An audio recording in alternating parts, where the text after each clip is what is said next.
اگر کوئی شخص نماز کا انکار کرتا ہے تو وہ دائرہ اسلام سے خارج ہے، لیکن اگر کوئی سستی کی وجہ سے نماز نہیں پڑھتا، صرف سستی کی وجہ سے نہیں پڑھتا، اللہ کا حکم جانتا ہے، اس کو کہا جائے آؤ نماز کو، تو وہ آگے سے مذاق نہیں کرتا یا نماز کا تمسخر یا استحقار نہیں کرتا، بلکہ بس اپنی سستی کی وجہ سے مسجد میں نہیں آتا۔ جو نماز کو ہلکا جانے، خفیف جانے، وہ بھی دائرہ اسلام سے خارج ہے اور کافر ہے۔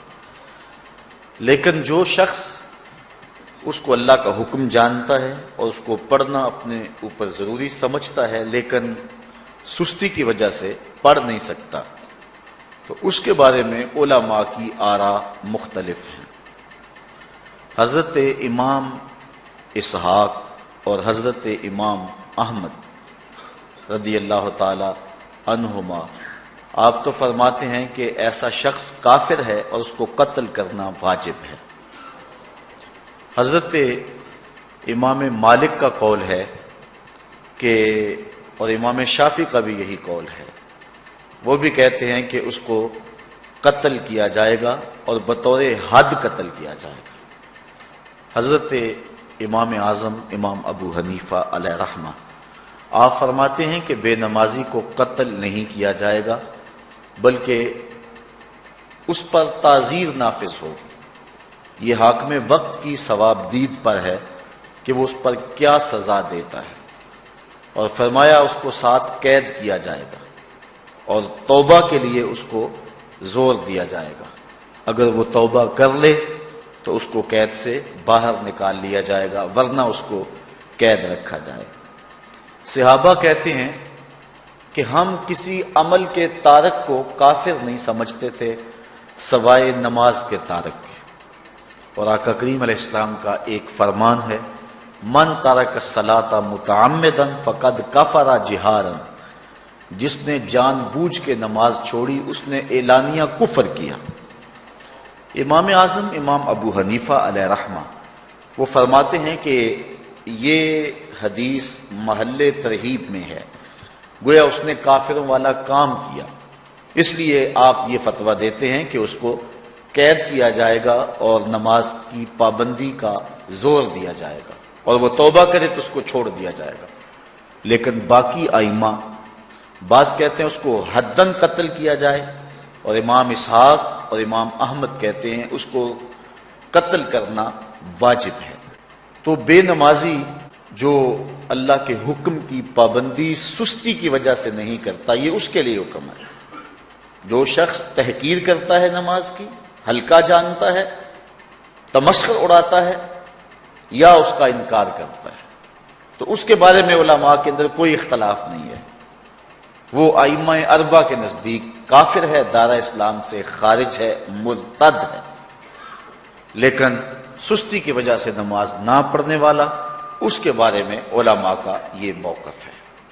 حضرت غوث اعظم الشیخ سید عبد القادر جیلانی علیہ رحمہ آپ فرماتے ہیں کہ بے نمازی کو مسلمانوں کے قبرستان میں دفن نہ کرو۔ حضرت سلطان باہو علیہ رحمہ آپ کا قول ہے کہ بے نمازی سے خنزیر بھی پناہ مانگتا ہے۔ حضرت شیخ سعدی شیرازی فرماتے ہیں بے نمازی کو قرض نہ دو، جو اللہ کا قرضہ ادا نہیں کرتا تمہارا قرض کیسے لٹائے گا۔ اب آئیے ہم حضور علیہ السلام کے فرامین دیکھتے ہیں اس حوالے سے۔ حضرت جابر بن عبداللہ انصاری رضی اللہ تعالی عنہ سے مروی ایک روایت جس کو امام ابو داؤد نے روایت کیا، امام نسائی نے روایت کیا، دیگر محدثین نے روایت کیا۔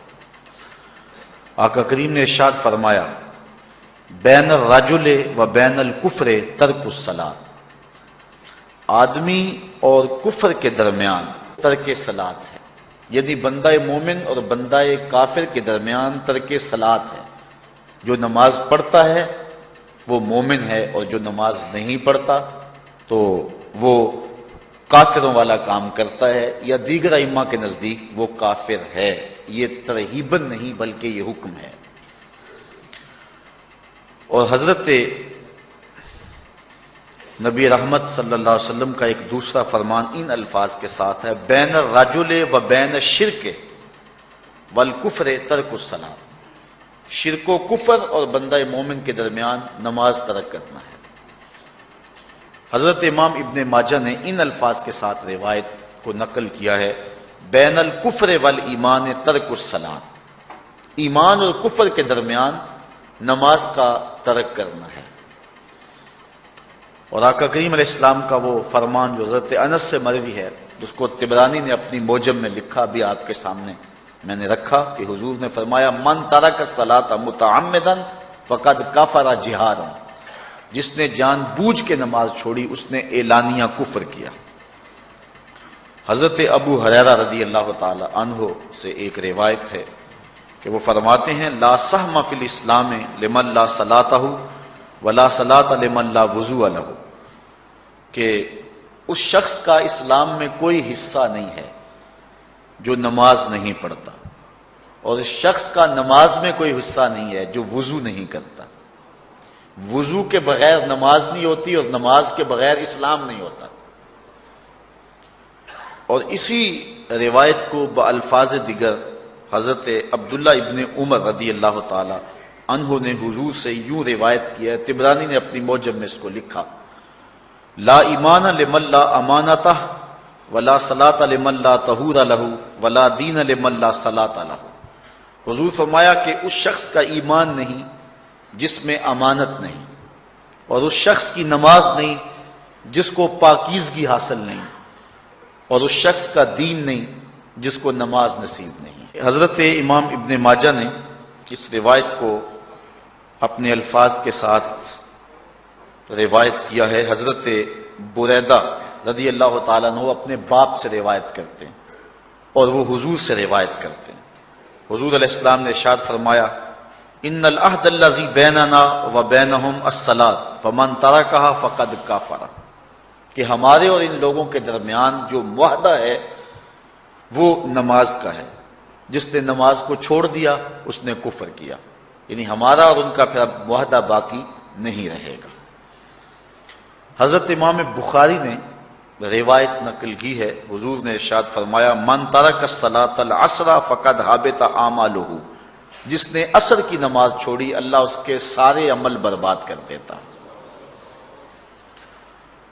حضرت ابو ہریرہ رضی اللہ تعالی عنہ سے روایت ہے جس کو امام ابن ماجہ نے اور امام نسائی نے روایت کیا ہے، وہ حضور سے روایت کرتے ہیں، بڑی مشہور روایت ہے۔ حضور نے ارشاد فرمایا ان اول ما یحاسب بہ العبد بصلاتہ فان صلحت فقد افلح وانجح وان فسدت فقد خاب وخسر۔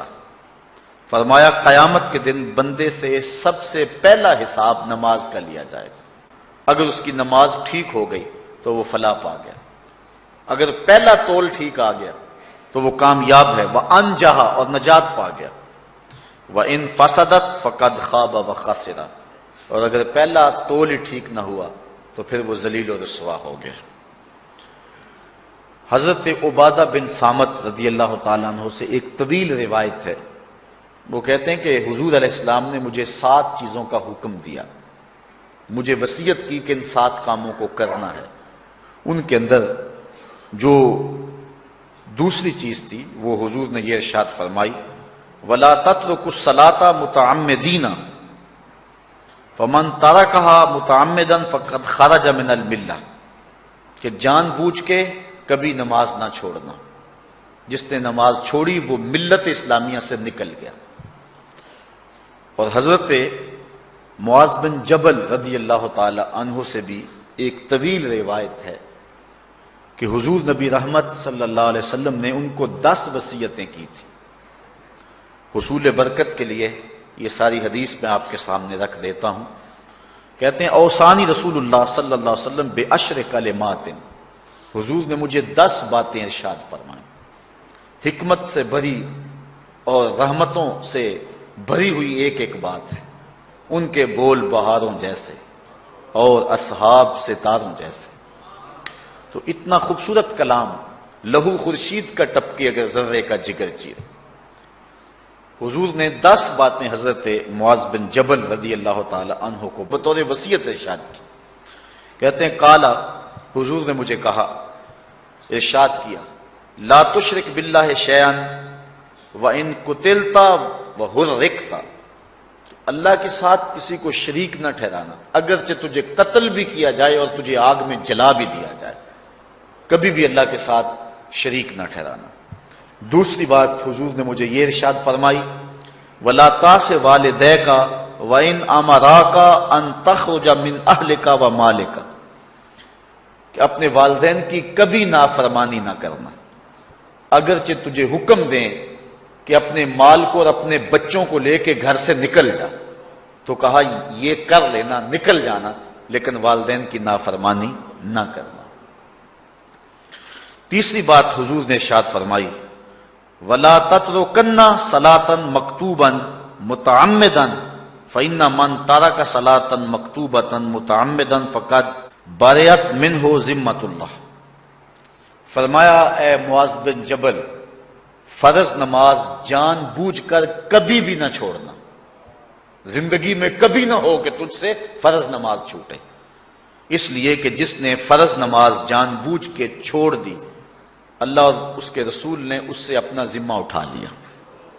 اب وہ جدھر مرضی جائے، اللہ نے جو ذمہ لیا ہوا ہے مومن کا، اللہ اٹھا لیتا ہے. چوتھی چیز حضور نے جو ارشاد فرمائی، وَلَا تَشْرِبَنَّ خَمْرًا فَإِنَّهُ رَاسُ كُلِّ فَاحِشَةٍ. اے معاذ بن جبل، زندگی میں کبھی بھی شراب نہ پینا، ہر بے حیائی کی جڑ ہے اور بنیاد ہے شراب. پانچویں چیز کہتے ہیں حضور نے جو مجھے ارشاد فرمائی وہ یہ تھی، وَإِيَّاكَ وَالْمَعْصِيَةَ فَإِنَّ بِالْمَعْصِيَةِ حَلَّ سَخَطُ اللَّهِ. کہا کبھی اللہ کی نافرمانی نہ کرنا، اللہ کی نافرمانی سے اللہ کی ناراضگی مول لینے والی بات ہے.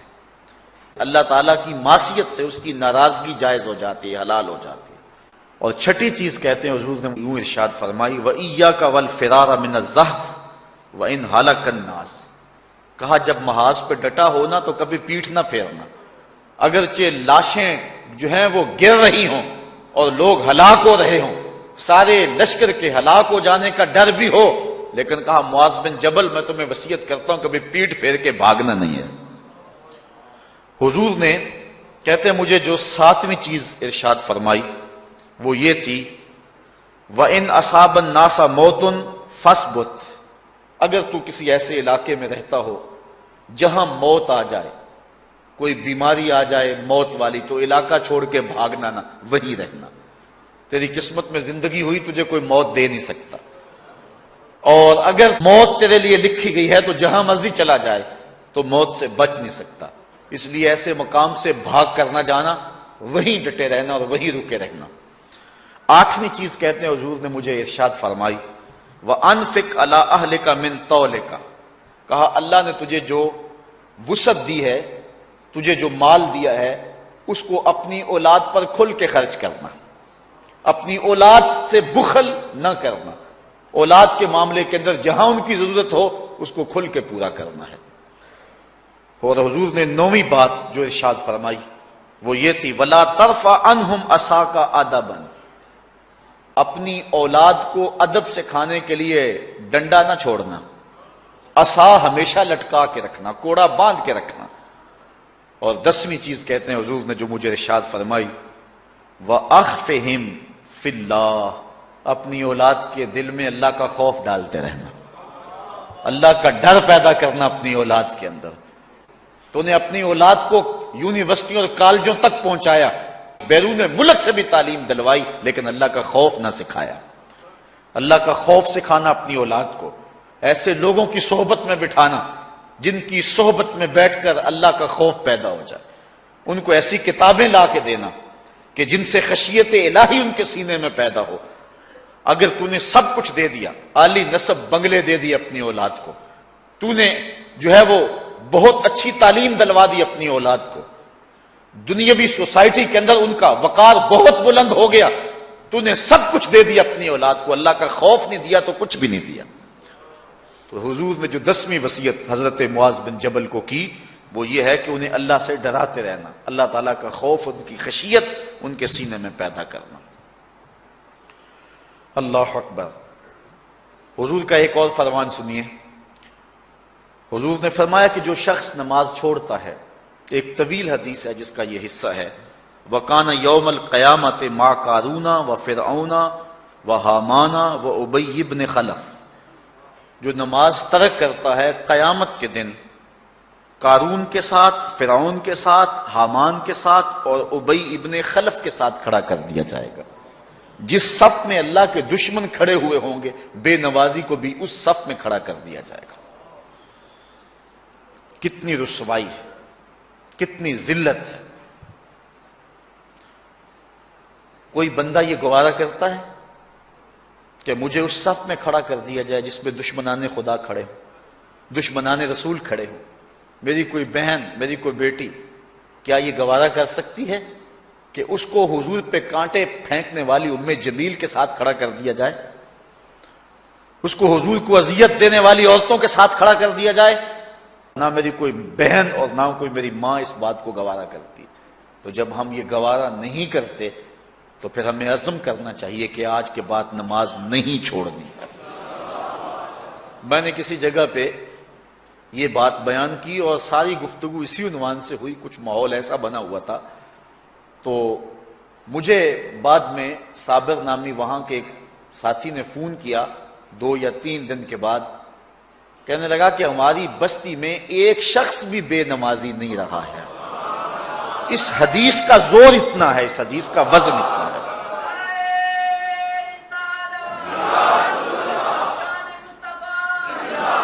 تو کوئی شخص یہ گوارا کرتا ہے کہ مجھے دشمنان خدا کی صف میں کھڑا کر دیا جائے، جن دشمنوں کے چہروں پہ تارکول ملی ہوئی ہوگی اور ان پر لعنتیں برس رہی ہوں گی، اور دنیا کے اوپر سب سے رسوائی زیادہ ان لوگوں کو ہوگی، تو کوئی شخص بھی یہ گوارا نہیں کرتا۔ ہم تو ان کے سائے سے بھی بچنا چاہتے ہیں۔ میرے مالک، ہمارا حشر ان کے ساتھ نہ کرنا، ہمارا حشر تو ابو بکر و عمر کے ساتھ کرنا، ہمارا حشر تو عثمان غنی کے ساتھ کر دینا، ہمارا حشر تو مولا کائنات کے ساتھ کر دینا۔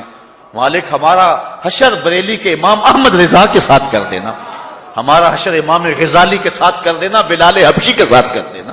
ہماری آرزویں تو یہ ہیں، ہماری تمنائیں تو یہ ہیں۔ ہم تو کہتے ہیں مولا کل قیامت کے دن اٹھیں تو داتا کے قدموں میں اٹھیں، خواجہ اجمیری کی چوکھٹ سے اٹھیں، ہم اٹھے تو شاہ نقشبند بخاری کا جلوس آگے ہو، ہم اس جلوس کے ساتھ شامل ہوں، خواجہ معین الدین چشتی کی غلامی میں اٹھے، ہم حضرت غوث اعظم کی نوکری میں اٹھیں، حضرت شیخ شہاب الدین کی نوکری میں اٹھیں۔ تو ہماری آرزویں تو یہ ہیں، ہماری تمنائیں تو یہ ہیں، لیکن اگر ہم یہ چاہتے ہیں کہ ہم ان لوگوں کے ساتھ اٹھیں تو پھر ایک نماز بھی ترک نہیں کرنا ہوگا، اور اگر نماز ترک ہو گئی تو کتنی بڑی سزا ہے، کتنی بڑی رسوائی ہے، کتنی بڑی ذلت ہے، اور یہ آپ کے رسول کا فرمان ہے۔ اللہ اکبر، کہ قیامت کے دن وہ شخص جو نماز نہیں پڑھتا، قیامت کے دن اس کو دشمنان خدا کی صف میں کھڑا کر دیا جائے گا۔ یہ ہو نہیں سکتا کہ ہم نے یہ حدیث سن لی اور اب نماز قصداً چھوڑیں۔ آج عزم کر کے اٹھیں، اور اولاد نہیں آئی، بیٹیاں نہیں آئیں، گھر والے نہیں آئے، لیکن جا کے اس بات کو گھر میں نافذ کرنا ہے، اس کو حکماً نافذ کرنا ہے گھر کے اندر۔ ہمارا گھر ہو رسول اللہ کی امتی کا اور گھر میں کوئی بے نماز ہو، یہ حکم دینا ہے، وَأْمُرْ أَهْلَكَ بِالصَّلَاةِ، فرمایا اپنے گھر والوں کو نماز کا حکم دو۔ اس گھر میں نحوست ہوتی ہے جس گھر میں بے نمازی ہوتے ہیں۔ اس لیے آج ہم یہاں سے عزم کر کے جانا ہے کہ آج کے بعد ہم نماز نہیں چھوڑیں گے انشاءاللہ۔ اتنے زور سے کہو کہ شیطان کا کلیجہ پھٹ جائے۔ اللہ ہماری اس انشاءاللہ کو قبول کرے، اللہ ہم کو پنجگانہ سجدے کی توفیق دے۔ کتنا بد نصیب ہے شخص کہ جس کی پیشانی اس کی حضور جھکتی نہیں ہے، سارا دن کبھی کسی کو سیلوٹ کرتا ہے، کبھی کسی کو سیلوٹ کرتا ہے، کہتا ہے میرے اس سے بھی تعلق ہونے چاہیے، اس سے بھی واسطہ ہونا چاہیے، اس سے بھی رابطہ ہونا چاہیے، کبھی دنیا میں کام پڑ جاتا ہے، اس سے بھی تعلق رہنا چاہیے میرا۔ کہاں کہاں صبح سے لے کر شام تک سلوٹ مارتا ہے، ایک اللہ کے حضور نہیں جھکا جاتا۔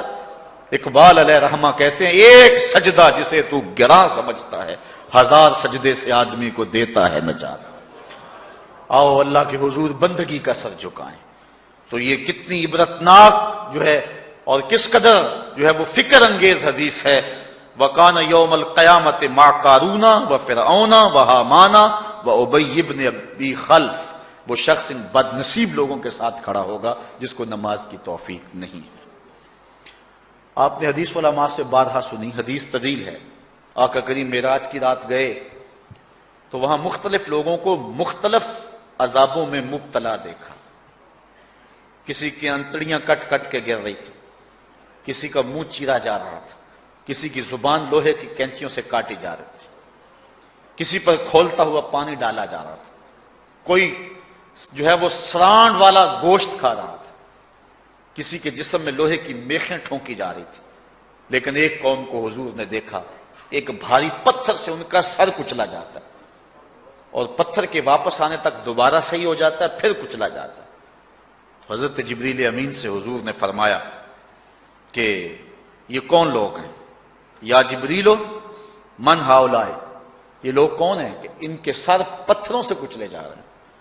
قال ہاؤلائے الذین تثاقلت رؤوسہم عن الصلاۃ المکتوبہ، کہا یہ وہ بد نصیب لوگ ہیں کہ فرض نمازوں سے جن کے سر بوجھل رہتے تھے، نماز پنجگانہ فرض بھی نہیں پڑھا کرتے تھے، یہ وہ بد نصیب ہیں، آج ان کے سر کوٹے جا رہے ہیں۔ یہ تھوڑی سی زندگی ہے، تھوڑی سی زندگی ہے، 60-70 سال بڑی زندگی ہو وہ مگر نصیب ہو جائے تو پتہ نہیں ہے کہ کل ہمارا آنے والا کہاں ہے۔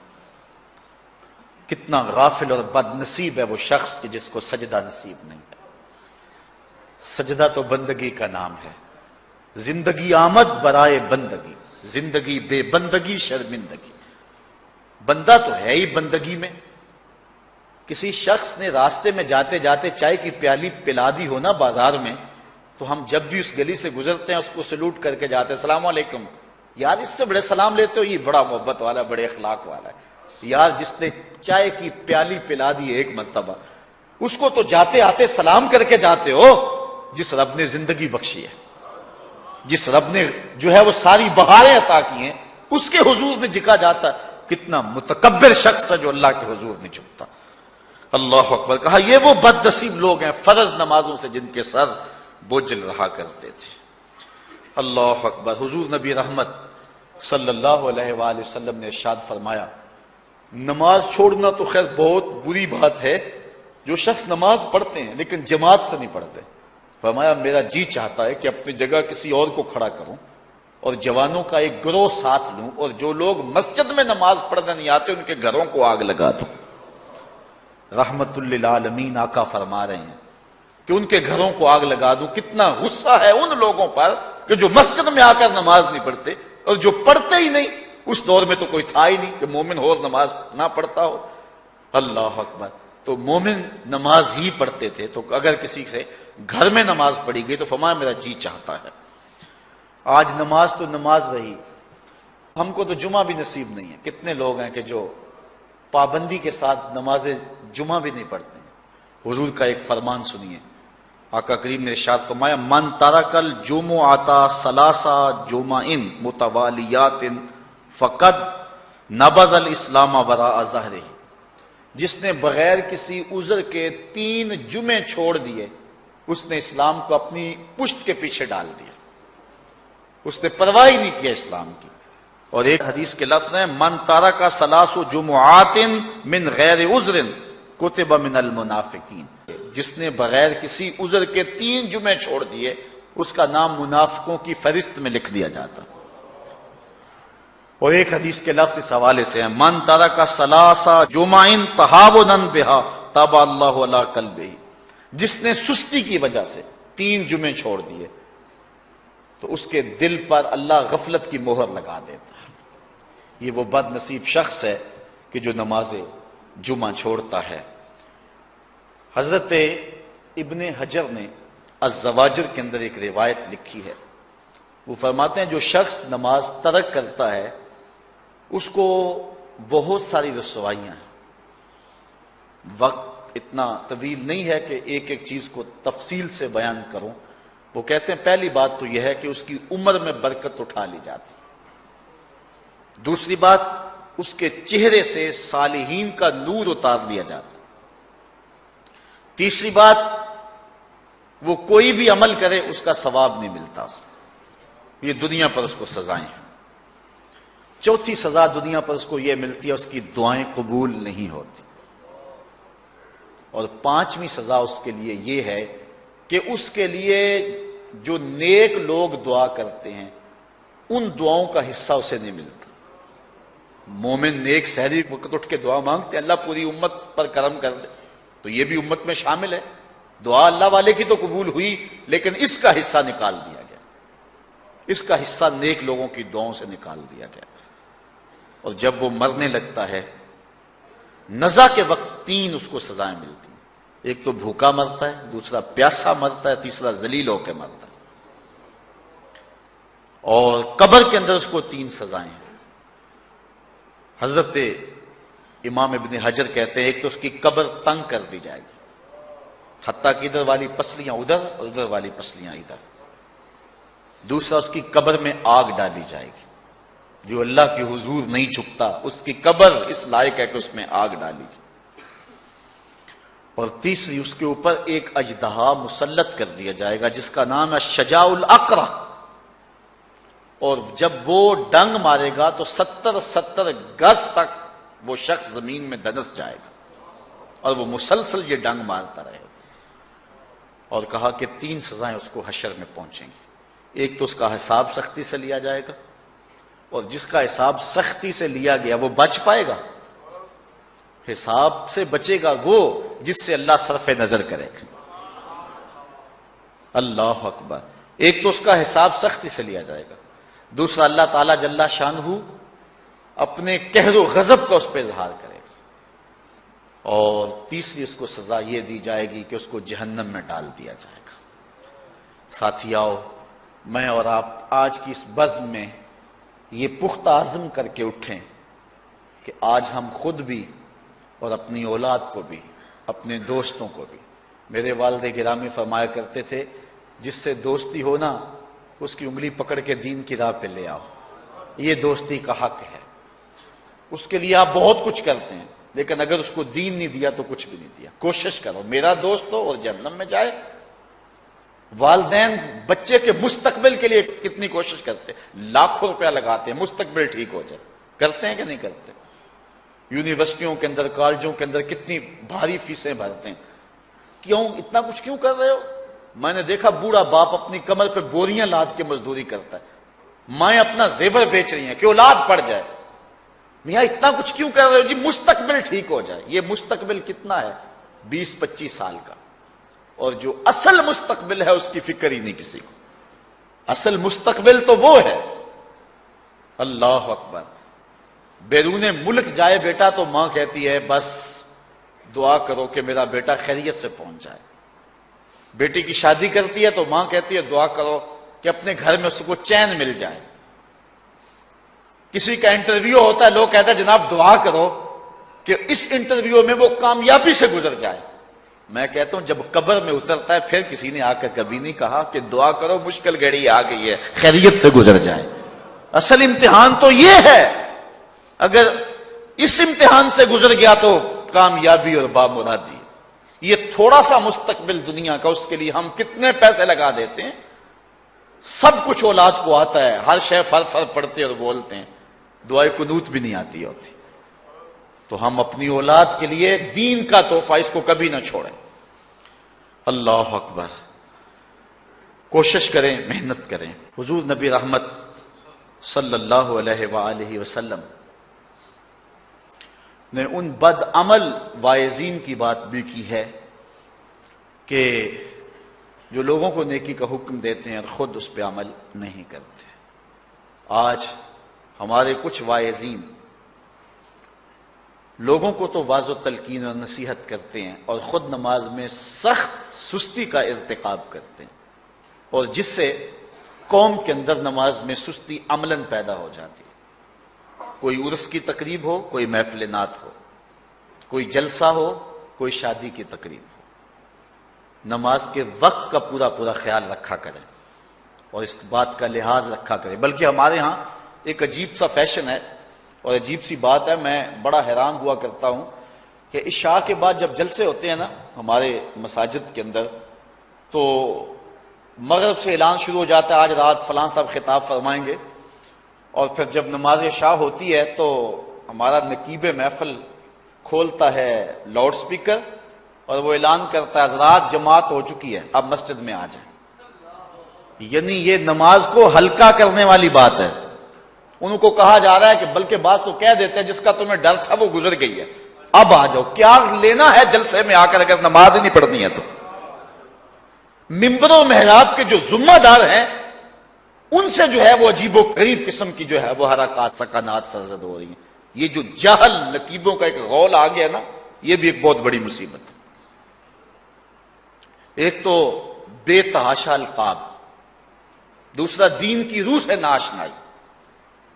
وہ کسی نے کہا تھا نا کہ پہلے حضرت غوث پاک ولی بناتے تھے، چور سے کتب بناتے تھے، آج کل ہم بناتے ہیں۔ کہا تم کیسے؟ کہا ہمیں پتا ہوتا ہے یہ چور بیٹھا ہوا ہے، ہم کہتے ہیں غوث زماں اور کتب دوران۔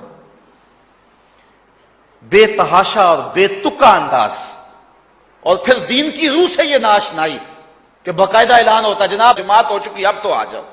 تو کیا کرنا ہے ساری رات جاگ کے اگر عشاء کی نماز ہی نہیں پڑھی تو نماز کو ہلکا کیا گیا ہے۔ اسی طرح جلسہ لمبا ہو رہا ہے اور نماز کا وقت سکڑ رہا ہے۔ ان چیزوں کا التزام کرنا ہے، ہم نے کوشش کرنی ہے۔ اور یہ بھی ایک مصیبت ہے کہ دربار بڑا اونچا ہے اور مسجد کے اندر جانوروں کی بینٹیں پڑی ہوئی ہیں۔ حیثیت تو مسجد کی ہے، دربار کی تو ثانوی حیثیت ہے۔ دربار پہ 3 کروڑ روپیہ لگا ہوا ہے اور مسجد میں چٹائیاں بھی موجود نہیں ہیں۔ اپنے بھی خفا مجھ سے ہیں بیگانے بھی ناخوش، کہ زہر حلاحل کو کبھی کہہ نہ سکا کند، بات وہی کہتا ہوں سمجھتا ہوں جسے حق، نہ ابلہ مسجد ہوں نہ تہذیب کا فرزند۔ ہم نے ان چیزوں کو دیکھنا ہے۔ اچھا، بعض والدین کی ایک سستی ہے، وہ آتے جناب تعویذ کر دو، ہماری اولاد نماز نہیں پڑھتی، بچے نماز نہیں پڑھتے، اور کہتے ہیں جی ہماری تو چلو گزر گئی، ہم تو نہیں پڑھتے، یہ تو پڑھیں۔ میں کہتا ہوں یہ کیوں پڑھیں جب تم نہیں پڑھتے؟ الولد سر لابیہ، بیٹا باپ کا راز ہوتا ہے۔ تم مجھ سے تعویذ لینے آگے ہو، گھر میں مصلی بچھا کے سجدہ کرو، تمہاری اولاد بھی تمہارے تتبع میں سجدہ کرنے کی عادت ڈال۔ حضور فرمایا بچے 7 سال کے ہوں تو انہیں مسجد میں لے جاؤ، 10 سال کے نہیں پڑھتے تو ان کو مار کے پڑھاؤ۔ اب اولاد ہوگی جوان، خود کبھی سجدہ کیا نہیں، اب کہتے ہیں شاید تعویذ سے کم چل جائے گا۔ جو تعویذ اللہ کے رسول نے تمہیں دیا تھا کہ 7 سال کے ہوں تو پکڑ کے انگلی مسجد کا راستہ دکھاؤ، 10 سال کے ہو جائیں تو مار کے پڑھاؤ، ان کے سینے میں اللہ کا خوف داخل کرو، ان کو قرآن کی تلاوت سکھاؤ۔ علموا اولادکم 3 خصال، اپنی اولاد کو 3 چیزیں سکھاؤ۔ حب نبیکم، ایک اپنے نبی کا پیار سکھاؤ، وحب اہل بیت ہی، رسول اللہ کے اہل بیت کا پیار سکھاؤ، وتلاوت القرآن، اور قرآن کا پڑھنا سکھاؤ۔ چھین لو سیڑیاں ان کے ہاتھوں سے گانے والی، چھین لو ان کے ہاتھوں سے جو ہے وہ ناول، اور ان کے ہاتھ میں قرآن دے دو۔ کتنے خوش نصیب دن تھے، گلیوں سے گزرتے تھے، گھروں سے قرآن کے پڑھنے کی آواز آتی تھی۔ آج پاپ میوزک کی صدائیں تو آتی ہیں، آج قرآن کی آوازیں نہیں آتی۔ تو یہ عجیب ہے جی ہم نہیں پڑھتے، یہ تو پڑھے۔ میں کہتا ہوں یہ کیوں پڑھیں جب تم نہیں پڑھتے ہو؟ تمہارے اوپر کیا اب فرض ساقط ہو چکا ہے بڑھاپے کی وجہ سے؟ تم بوڑھے ہو کے نہیں پڑھتے ہو، تمہاری اولاد تم چاہتے ہو جوانی میں پڑھ لے؟ تم خود اللہ کے حضور سجدہ کرو اور پھر دیکھنا تمہارے تتبع میں، تمہاری اتباع میں تمہاری اولاد بھی تمہاری پیچھے پیچھے ہوگی۔ اللہ اکبر۔ صاحب اس عنوان سے کہنے کے لیے بہت کچھ ہے۔ اللہ تعالیٰ جل شانہ اپنی رحمتیں عطا فرمائے۔ اعلی حضرت سے 2 لوگوں نے فتویٰ پوچھا۔ بریلی کا ایک محلہ ہے، محلہ ذخیرہ، اس میں ہادی حسن اور قرب محمد نامی لوگوں نے تنظیم بنائی نماز کی دعوت کے لیے۔ کچھ لوگ ان کی بات کو نہ سنتے، اعلی حضرت سے استفتاء کیا، فتاوی رضویہ کے اندر موجود ہے کہ ہم نماز کی دعوت دیتے ہیں، کچھ لوگ اس کے باوجود نہیں آتے، تو حکم شرعی کیا ہے؟ تو اعلی حضرت فرماتے ہیں کہ پہلے تو نرمی سے انہیں سمجھائیں، آؤ نماز کی طرف۔ نہیں مانتے، مؤثر لوگ ڈالیں جو ان کو کہیں۔ یہ تھے ہمارے کرنے والے کام، ہم کن جھگڑوں میں پڑے ہوئے۔ مؤثر معاشرے کے لوگ تلاش کریں اور ان کو سمجھائیں، جن کی وہ مانتے ہیں، ٹالتے نہیں۔ ان سے سمجھائیں ان کو. آپ فرماتے ہیں اگر ان کے سمجھانے سے بھی نہیں سمجھتے تو فرمایا فتویٰ پھر یہ ہے ان سے بائیکاٹ کر دیں، ان سے ترک کلام کر دیں، ان سے گفتگو چھوڑ دیں. ہم نے تو کبھی بیٹوں سے نہیں چھوڑی گفتگو. بیوی بے نماز ہو ہم ہر شے بیوی سے منوا لیتے ہیں. کبھی کہا تیرے ہاتھ کی پکی روٹی نہیں کھاؤں گا اگر تو نماز نہیں پڑھتی؟ کبھی بیٹا کہے امی تو نماز نہیں پڑھتی میں تیرے ہاتھ کی روٹی نہیں کھاؤں گا؟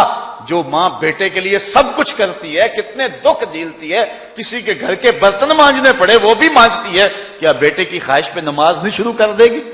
جب عادت ڈالے گی تو پھر اللہ دل میں بھی وہ محبت ڈال دے گا. کیونکہ ہمارا تو اتنا ہی کام ہے نا. حضرت بایزید بسطامی نے یہی کیا تھا نا. حضرت بایزید بسطامی علیہ رحمہ بسطام کے لوگوں کی تربیت کر رہے ہیں. کسی محلے کے کونے میں آ کر ایک فاحشہ عورت بیٹھ کے لوگوں کا دین ایمان اجاڑنے لگی. کسی نے کہا بایزید تیرا شہر لٹ رہا ہے، جس کو تو اشکوں سے سیراب کیا تھا اور سجدہ ہائے سحرگاہی سے جس شہر کو نور بخشا تھا، تیرا شہر لٹ رہا ہے. کہا کیا ماجرا ہوا؟ لوگوں نے کہانی سنائی. بایزید بسطامی صبح مصلی اٹھایا اور جا کے اس فاحشہ عورت کے دروازے پہ مصلی بچھا لیا. اب جو بھی گاہک آتا بایزید بسطامی کو بیٹھا ہوا دیکھ کے راستہ بدل لیتا. اس نے انتظار کیا، رات کے اندھیرے گہرے ہو گئے، آج کوئی گاہک ہی نہیں آیا. اس نے کھڑکی سے جھانک کر کے دیکھا ایک بوڑھا بابا بیٹھا ہوا ہے، ہاتھ میں تسبیح ہے، مصلی بچھایا ہوا ہے. نیچے اتر کر کے کہا بابا اللہ کو یاد کرنے کے لیے اور تھوڑی جگہ ہیں، تجھے میرے گھر کی گلی ہی ملی، میرا راستہ روک لیا. بابا کہنے لگا کیا مسئلہ ہے تجھے؟ کہا میرے گاہک رکے ہوئے ہیں. کہا آج میں تیرا گاہک ہوں، بتا تیری رات کی قیمت کتنی ہے. اللہ اکبر. حضرت بایزید بسطامی نے قیمت طے کی. اس کے گھر کی جب چھت چڑھنے لگے نا سیڑھیاں، لوگ دیکھ رہے تھے. کہا مالک اگر بایزید بھی اجڑ گیا تو روشنی کہاں سے لیں گے؟ بایزید بھی ایک فاحشہ عورت کے کوٹھے پہ چڑھ رہا ہے، اگر یہ بھی چراغ بجھ گیا تو زمانے کو اجالا کہاں سے ملے گا؟ لیکن قدرت کو کچھ اور ہی منظور تھا. اس سے کہا مصلی بچھا لے، جو میں کرتا جاؤں وہ کرتے جانا. پہلے وضو کیا، اس نے بھی کیا، پھر مصلی پہ آئے، وہ بھی پیچھے کھڑی ہو گئی. پھر بایزید قیام کیا، اس نے بھی قیام کیا. پھر رکوع میں گئے، وہ بھی رکوع، قوما وہ بھی قومیں. جب سجدے میں حضرت بایزید گئے، وہ بھی سجدے میں، تو بایزید رو پڑے. کہا مالک بایزید کا اتنا ہی کام تھا کہ اس کا سر تیری چوکھٹ تک جھکا دے. مالک یہاں تک لانا میرا کام تھا، دل کی دنیا بدلنا تیرا کام ہے. جب وہ سجدے میں جا رہی تھی تو فحشہ تھی، جب سر اٹھایا وقت کی ولیہ بن چکے تھے. ایک بزرگ کیا کہتے ہیں، میں بازار کے کنارے جا رہا تھا، ایک شرابی گرا ہوا تھا اور گندے پانی سے اس کا منہ گندا ہو رہا تھا. میرے دل میں رحم آیا، ایک انسان ہے اور یوں رسوا ہو رہا ہے. میں نے گندی نالی سے اس کو اٹھایا اور اٹھا کر کے جو ہے وہ اس کا منہ دھویا اور چلا گیا. مشہور شرابی تھا شہر کا. کہتے ہیں سحری کا وقت ہوا، تہجد کے لمحے آئے تو میں مسجد میں نماز پڑھنے کے لیے گیا. دیکھا کیا کہ وہ شرابی مصلی بچھا کے بیٹھا ہوا. میں حیران ہو گیا کہ یہ کیا ماجرا ہوا. اب صبح تو میں نے اس کو گندگی سے اٹھایا ہے اور اس کا منہ دھویا ہے. میں حیران ہوا تو حاطب سے آواز آئی، میرے بندے تو نے اس کا منہ دھو دیا تھا، میں نے اس کا دل دھو دیا. صاحبو ہم اپنا کام کریں، کوشش کریں، کھینچ کے لے آئیں کسی کو مسجد میں، اور پھر دیکھنا رب کے رنگ. وہ بڑا کریم ہے، وہ بڑا رحیم ہے. آئیے آج کی اس مجلس میں ہم یہ عزم لے کر کے جائیں. اپنے لیے میرا نہیں خیال کہ اس بڑے مجمع میں کوئی ایسا شخص اب رہے گا جو نماز چھوڑ سکے گا. انشاءاللہ نہیں چھوڑ سکے گا اللہ کی توفیق سے. یہ آپ کی آنکھوں میں تیرتے ہوئے آنسو گواہی دے رہے ہیں کہ رسول اللہ کی نگاہ بھی ہو رہی ہے اور اللہ کا کرم بھی اتر رہا ہے. میرا نہیں خیال کہ یہاں سے اٹھ کر کوئی شخص جو ہے جا کے نماز چھوڑے. لیکن اب ہم نے آگے کام کرنا ہے، اپنے گھروں میں، اپنی گلیوں میں، اپنے محلوں کے اندر لوگوں کو کھینچ کر کے مسجد کا رخ دکھانا ہے. اللہ مجھ کو آپ کو اپنی رحمتوں اور کرم نوازیوں کا نور نصیب فرمائے. وآخر دعوانا الحمدللہ.